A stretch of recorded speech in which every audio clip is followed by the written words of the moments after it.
for making the time to do this interview. It's a tremendous honor to be able to talk to you about the brand new album from 6 Feet Under, Torment, which comes out at the end of the month. Thanks, man. Yeah, it's a kind of exciting time for me. People are getting kind of interested in this one, so that's always appreciated. Yeah, I definitely gotta say, it's arguably my favorite 6 Feet Under album. I mean, as much as I've been listening to it, I mean, I love the music behind it. I'm loving the lyrical content that's going on. I mean, it just really feels like 6 Feet Under is firing on all cylinders right now. Oh, thanks, man. Me too. When me and Jeff were putting this one together, it was, we felt that, you know, and after we were done, we kind of sat back and looked at it all, what we did, and we said to ourselves, we, you know, both of us, we were like, man, if people just don't like this one, I don't know what the hell we can do, because it's everything that I've ever done, you know, and he helped me get there again because he understands death metal and, you know, the reality about the rhythms and stuff like that. So. Oh yeah, and one thing I particularly love about it is like the real use of every instrument on there. I mean, like Marco did all the real drums in one take. All the parts are just the way that they're supposed to be recorded, and it's so great to hear that in 2016, but now 2017, hearing real everything on an album. Yeah, man, and you know, for a long time we've been doing that, and I think on Undead, and not as much on Unborn, but Undead was like, you know, kind of the revival of the band, and a lot of those guys they weren't being as organic as I would like it, you know, as I was before with this band, and even though we were recording digitally since 2001 was kind of like when we stopped using tape, 2000 or 2001, but so I've always been trying to not embrace technology too much, because I love that organic feel, and this band has that at its roots. And myself, I come from a time before Pro Tools, you know, before people over edited their music and faked it, and I never man, we used to criticize bands back in the day for cut timing the ride cymbal, you know, on drum beats. We were very critical. If you couldn't play that yourself, then you really weren't. You were a cheesy death metal band, you know. And now I think a lot of bands get away with faking stuff on records that they can't do exactly the same way live. And you know, that's cheesy to me. That's cheesy. That's fake. That's poser bullshit. You know, that's posturing. And there's a lot of those people in the scene right now, and I don't want to be a part of that. And this album was a demonstration of that. Even though it's digital now, I'm not going to embrace those shortcuts. And each of the band members are proficient musicians, and it shows. And it shows that those things are for people just starting out that aren't very good at what they do and haven't put the time in behind their craft. And that's another thing a lot of people seem to forget about too, is if you're not able to play it in the studio, how are you supposed to be able to play it live for the people that are paying to go see you? Right, time's short, and it takes you have to learn lessons. You have to hone your craft. You have to be strong, and you know, a lot of people aren't right now. They are just wanting to take shortcuts and think they can succeed with a few Facebook posts and a YouTube video and a bunch of positive comments, which doesn't equate to shit in reality. It just is you know, a fantasy in your own mind that you think you're good, but you're not. Yeah, and you've been through it all with your amazing career, and being able to put out an album with such brutality and great production, and everyone just firing all cylinders, some of your best vocal work dates in this time. Thanks, when everyone Josh, thanks. Oh, no problem. Well, I was just gonna say, like, in this time, yeah. Just like what you said, with all the Pro Tools, all the basement or bedroom musicians that are using fake tracks and everything, you guys aren't doing that, and that is so appreciative. Yeah, I just never felt that was it's nothing that appealed to me. You know, I've been pretty critical, not in the press or anything, because people are going to do what they want to do, no matter what someone says. You know, but oh crap! I think I lost you. Lost you there, man. Sorry about that. Oh, no problem. Yeah, no, I was saying, yeah, I've just, that never appealed to me, you know, and overproduction and perfection never, it seemed always very cold to me. And so is a lot of the digital age of recording has it's been a struggle to try to keep it organic sounding. And I think now people are kind of getting to that point where they're like, man, all these old bands that recorded on tape, let's try to record on tape. And that's cool. We tried to do that too on Maximum Violence when it was first going digital. We still were recording on tape, and it's a little easier now with the way mastering is. But no matter what, if you record on tape, it's still going into numbers in the end in the mastering process, and nothing is completely organic. As you know, they're making like modules and modelers to kind of mimic what tape sounds like, but it's not the same, you know. I mean, but you can kind of do things still without editing. It's all about performance, and if you capture a certain performance, and that's something that's been missed too, because in the studio, a lot of bands are like, okay, that wasn't perfect, but we'll fix it in the mix. And it's that you lose an emotion. Music, when it's captured on a recording, you're not only people only think it's one dimensional, that it's only music, but there are other things being captured that are quantum, that on this recording of a said composition. It's always been like that, and that can be felt. That can be felt by the listener, and the coldness of the way things are going in production in metal is very homogenized across the board, and there's some good bands that have been able to go that route, but for the most part, yeah, it's pretty there's a lot of that like self-gratifying stuff that won't stand the test of time at all. Yeah, that's the thing about trends, is that it really does come down to, it doesn't matter about how great your production is or how many notes you can play in a riff. It's about good solid songs and having them have a lasting value to them. And that's something that I've always heard from whatever project you've been a part of.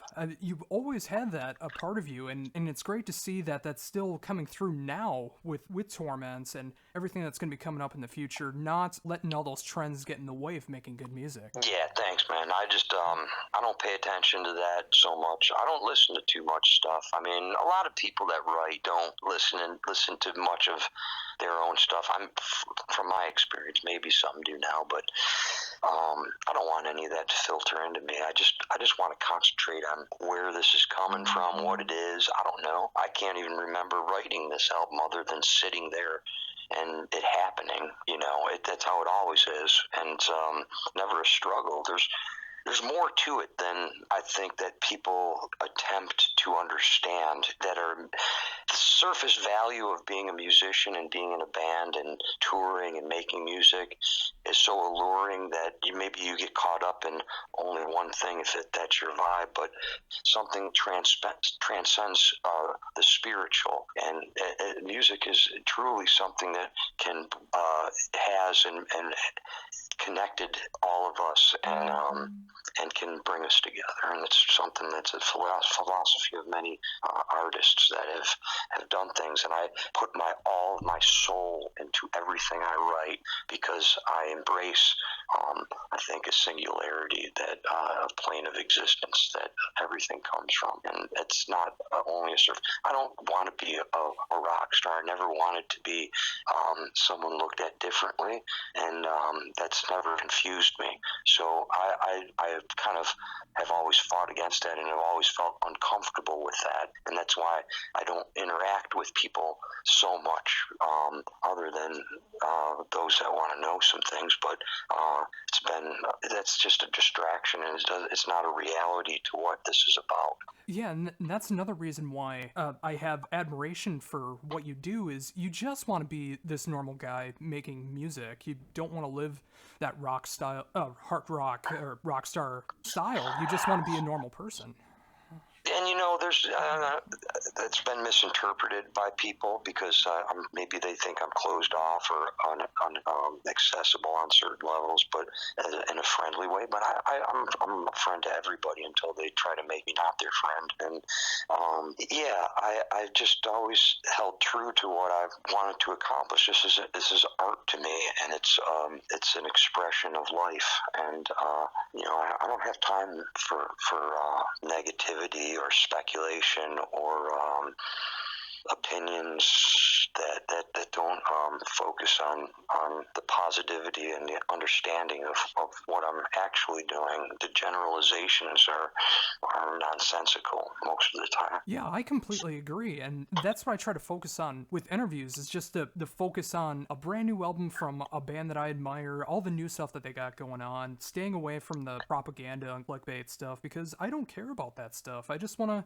have like real conversations with people. Yeah, and it's that's the most appreciated thing, man. It's just talking, and trying to, like, I don't know, figure things out in some way and like have a mutual understanding about what things are. And I can see, I know people, you try your hardest at things and people don't get it all the time. They're not supposed to. But one of the things I'm proud of, coming from being a heavy metal fan and in the 80s and such, growing up, man, is, I worked hard, man. I worked a job. I was a young kid. I was taught early on to the value of working and earning your own money. And it'd take me 2 or 3 weeks to save up enough money, like, $30 or $50 to buy 3 or 4 albums. And it'd take me 2 rides, and it'd be 20 miles to a record store to get to the record store that had the music I liked. And I didn't have magazines, maybe 1 or 2 magazines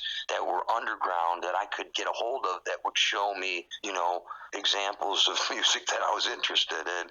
And so I would spend my hard-earned money on 3 albums. Say I'd go to the record store, it'd take me all day to get there, and 2 of the albums would be killer, and the other album would be like half as good as the other 2.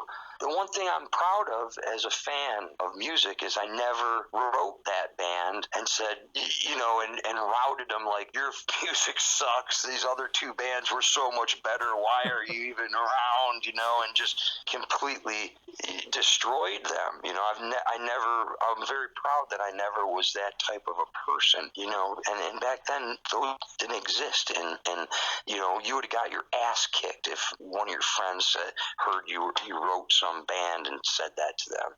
It was disrespectful, and you just didn't do it. And I'm glad I didn't, because there were bands that I did that I had bought an album and I didn't like it as much as the other albums that I bought that day. But you know what? 20 years down the line, I listened to that album and I'm like, it holds up so much better than the other music I bought on that day. I like that album. I'm not going to name names, but it's happened to me.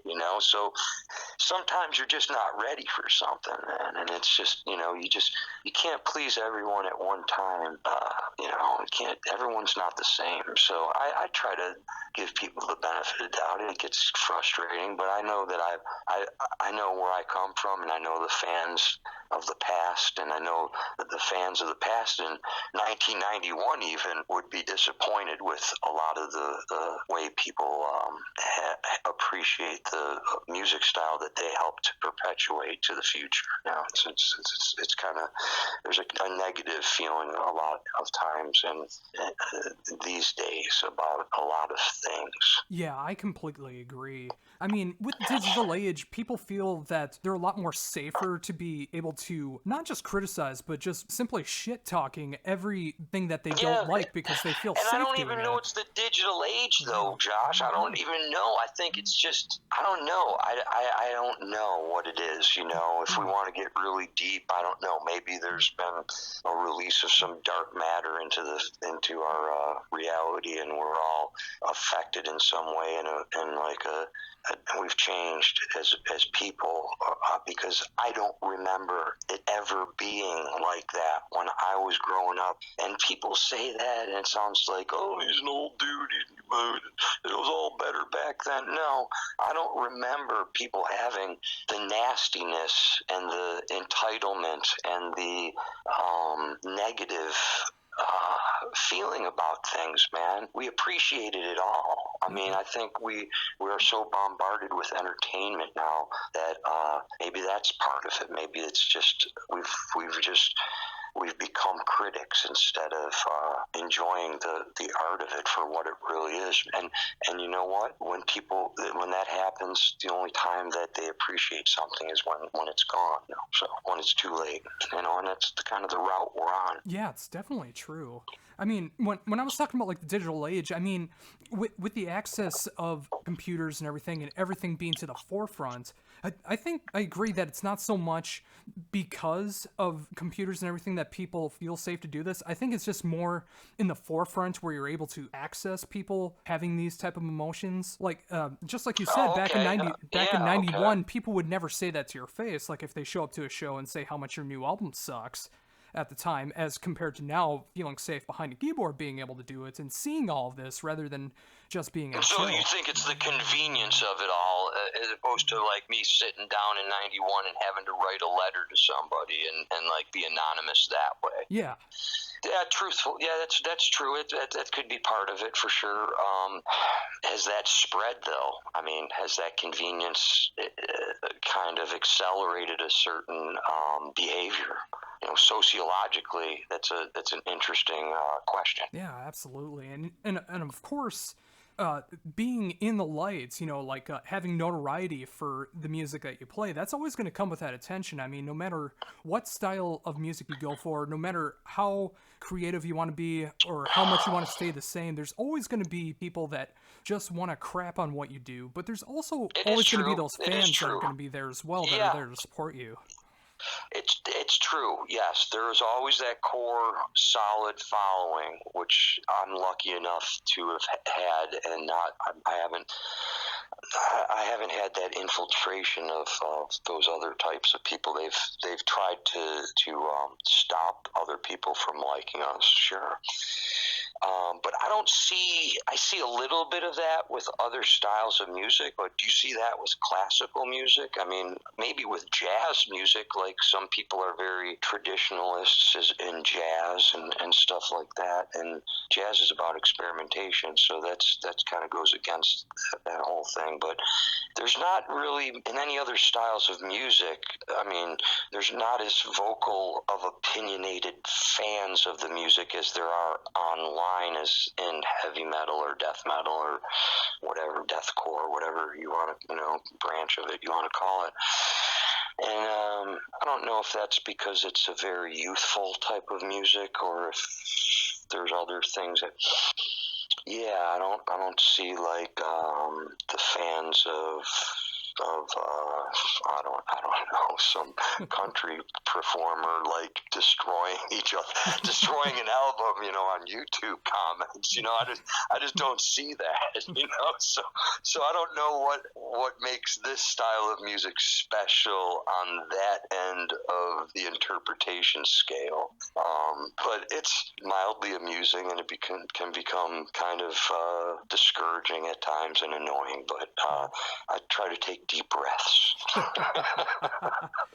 and of course, the important thing is to keep doing what you want to do. I mean, you spend your whole career doing what you want to do, and not. I've spent my life putting my energy into this because it's a record of something, and it means something to me, and it's always meant something to me, So nothing's going to discourage me from that. It only helps me in a certain way because now you have this album. So all those negative feelings and energies that people threw my way, I was able to use, and things clicked on this. Something happened. So that's a good thing. And I can't ever tell someone their opinion is wrong. I mean, I can think it myself, but that's someone else's feeling. Whether they're real to me or not, that's another story. But I can never tell someone, I don't want to experience it all the time, but I can never say,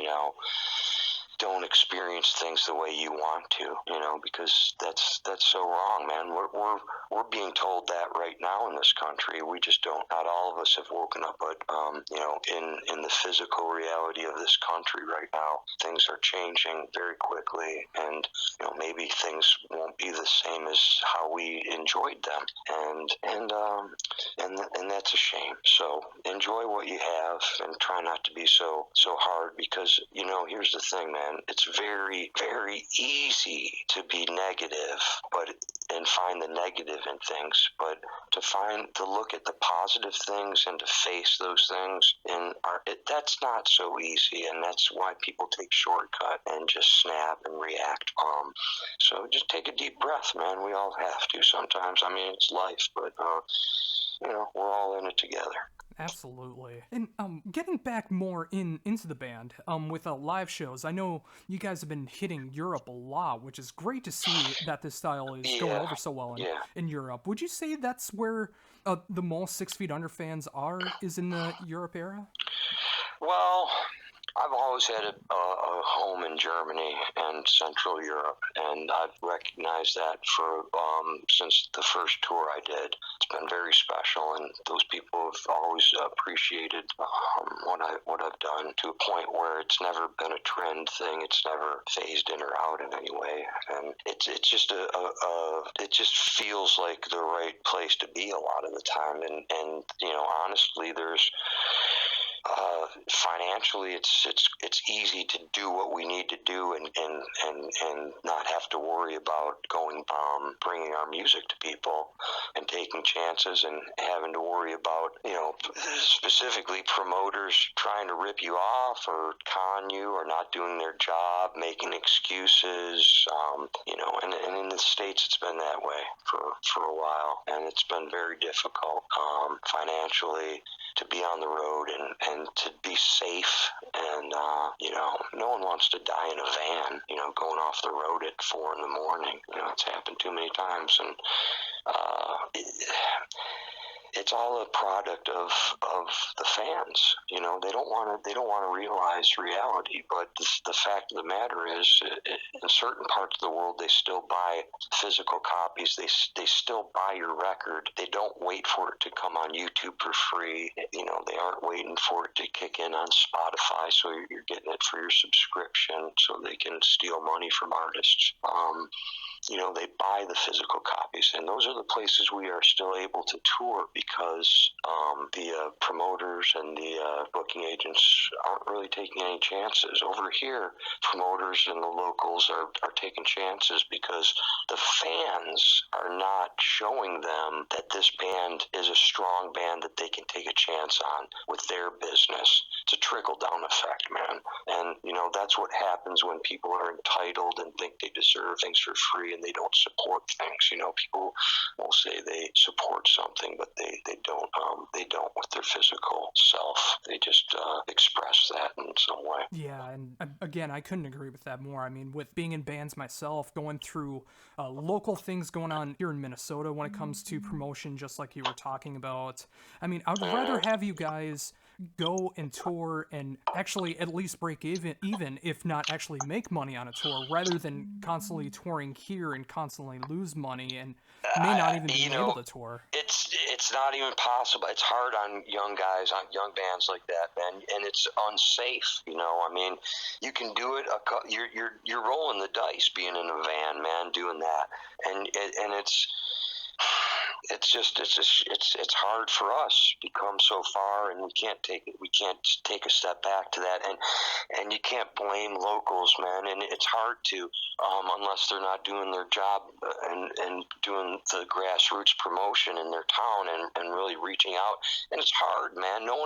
People work other jobs. They can't do that. The cost of living's too high. So many things are involved in this, and it's like a band like us, we're teetering on seriously, like between $2,000 and $6,000 of cushion on a tour. And so you say you roll up to some town and he's like, look, pre-sales are low. We got to cut your guarantee in half. Well, dude, that happens. Someone cancels a show when you come to town. Someone cuts your guarantee in half one time. That will bankrupt you. You know, that will send you home real quick and with a big bill. And no one wants that. No one wants to gamble. I mean, you go to a casino and you know, you hope for something to happen. I don't want to gamble with what I've done.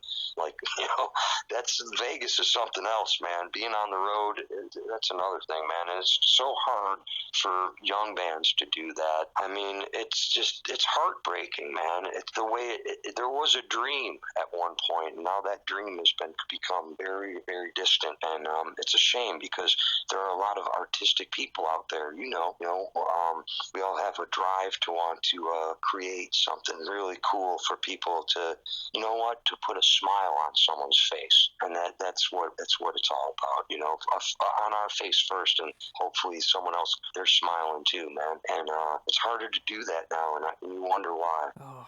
Yeah, I mean, it's the sad reality of everything, and I think it goes well beyond what a lot of people think it did with the illegal downloading in the late '90s, early 2000s. I think it's just this whole culture is not really appreciating the arts the way that they should be, and when it comes to more underground music like metal, it's just that much harder to reap all the things that a person deserves.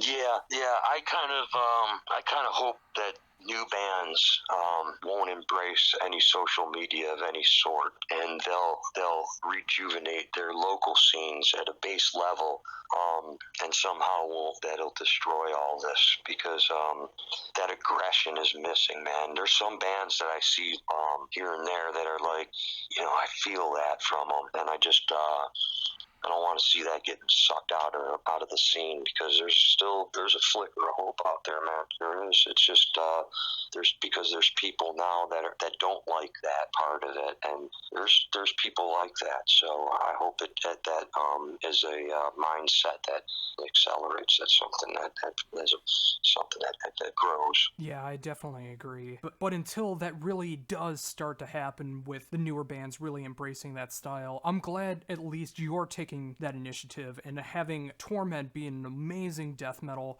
album that's coming out in February, and just really keeping everything true to yourself, true to the band, and just being who you are. Thanks, brother. Thanks, Josh. I if this is the last one, I'd be happy to retire on it, because it says it all for me. So I thank you. Thanks for recognizing that. Good talking to you today, man.